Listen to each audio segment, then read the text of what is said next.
Hi, greetings and welcome to the channel.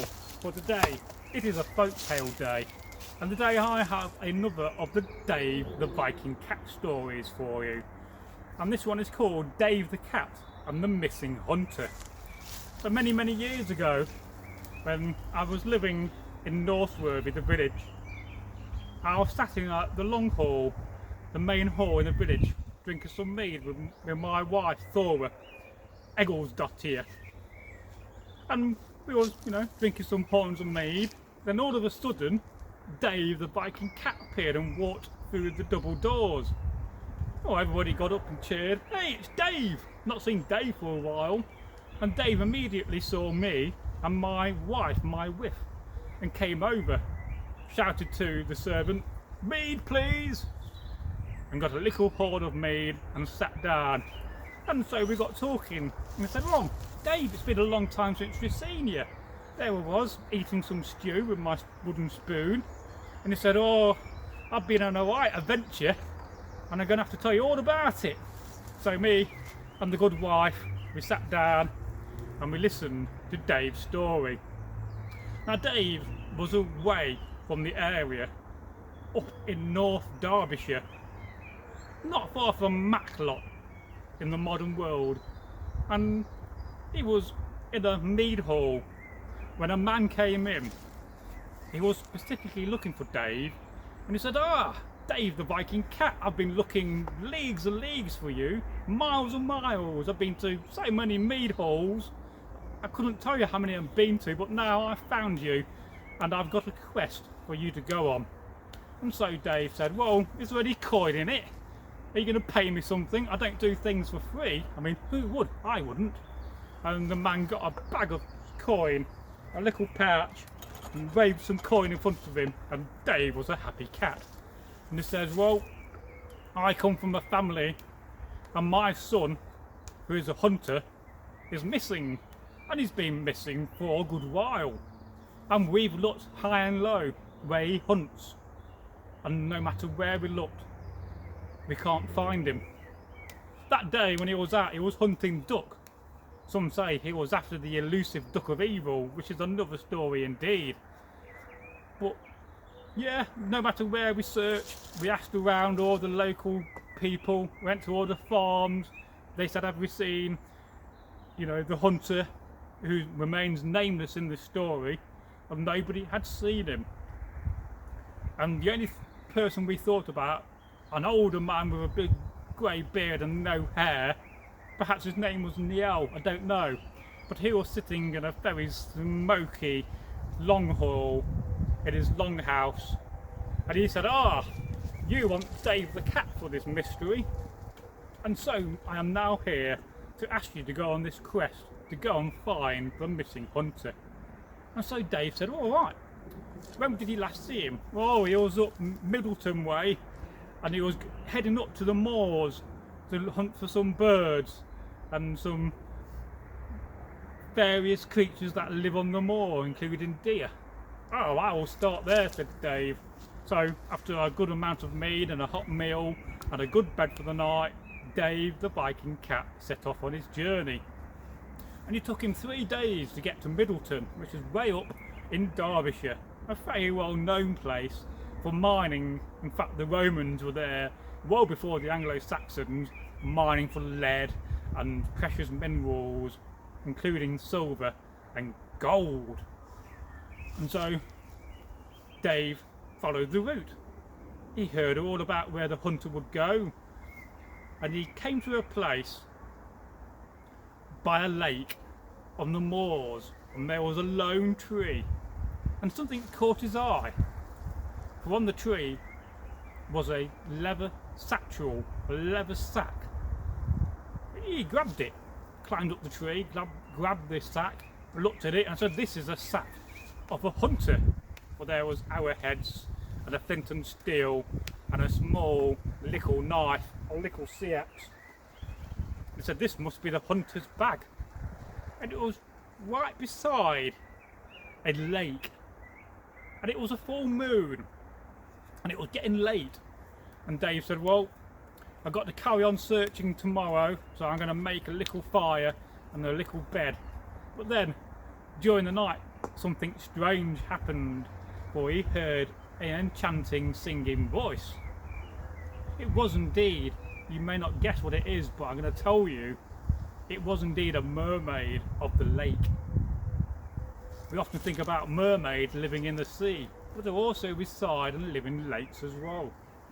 And Dave was enticed by this wonderful sound, this wonderful singing, and he started, without realising, to walk into the lake.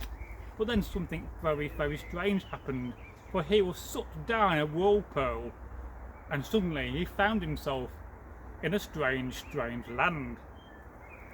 Well, Dave, being a clever cat, he realised that this is where the hunter must have gone. Hunter must have done the same thing, had been camping that night, and got enticed into the lake, and had been sucked by the lake with the whirlpool into this strange land. Now the first thing he did when he got out of this other lake on the other side, he climbed onto the bank, and he saw some footprints of some good leather shoes. Oh, those look like the shoes prints of a hunter, and by the side of them was an axe. Oh well, he thought to himself, oh, I'm going to have that axe.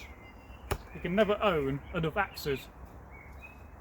And so he started walking until he came to an enchanted forest. And in the forest, in the distance, you could see an old castle. Stone walls with ivy growing all the way up it. No doubt it has been abandoned for a long time. But yet he could hear the singing voices coming from this place.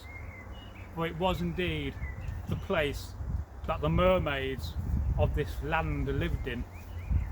And so he got closer, he came to a double massive door with iron hinges decorated with the heads of dragons and all manner of creatures. And he managed to just prise with his club the door open, and he went inside, being very careful. He had a wooden club, and you never know what is out there in the wilds and in old castles. There could be skeleton warriors, there could be the undead, the Draugr, the Aflaganger, the above walker, the undead. But he was lucky, for none of those creatures resided there. He thought to himself, well, perhaps this is the lair of a dragon, because let's face it, dragons like to live in old castles because they're always full of gold and silver and jewels. But no, there was no dragon. And he came to a massive hall. He looked up, he couldn't see the ceiling, it was that tall, with massive stone pillars and animal motifs and lovely embroidery sheets with dragons and all manner of creatures embroidered into these silk sheets. And the place was full of gorgeous and amazing looking women, but also female cats. He couldn't believe it. He thought, oh, this is my lucky day, isn't it? You know, I come to a place full of lovely feline cats. But these were no ordinary cats, these were mermaid cats. Oh yes, he knew that because he saw pictures of them on the walls. And in the very back of the hall there was a big chair and a throne. In front of it was a big hearth, a big fire pit. And in that chair sat the hunter. And Dave said, well, are you the hunter I've been looking for? He says, yes, I've been here for a few years now. I said, well, we must escape, for your family is asking about you and want you back. Your wife is wondering where you are, and your father came to see me and gave me some coin. And he says that I must promise to bring you back. Well, the hunter at this point was quite tired because he was having a good old time with the mermaids, who at this point had no tails, of course, because they wasn't in water. They was walking about and they was very beautiful, but he was worn out. He's been breeding with them and having a good time, and so him and Dave plotted to escape that night. But the man said, we must go to the treasury first, for there is a nice bow which I want, and in that treasury, in that hall where all the gold and silver and weapons are, there's a magical axe, a magical T-shaped axe, and I think that axe has your name on it. And so Dave and the hunter went to the hall, they filled up their little sacks with gold coin and all the jewels they could carry, and then they found a magical rope which they tied out of a window and lowered themselves down. Well, at this point, the mermaids who lived in this castle realised what had happened. Dave the Viking cat was hoping the hunter to escape. Well, they wanted to keep him there, and also the feline cats were quite happy to have a male cat, a male Ginger Tom, in the long hall and the castle, and so they too started to chase after them. But Dave, being Dave, and the hunter being the hunter, were very fast on their legs and managed to swiftly escape.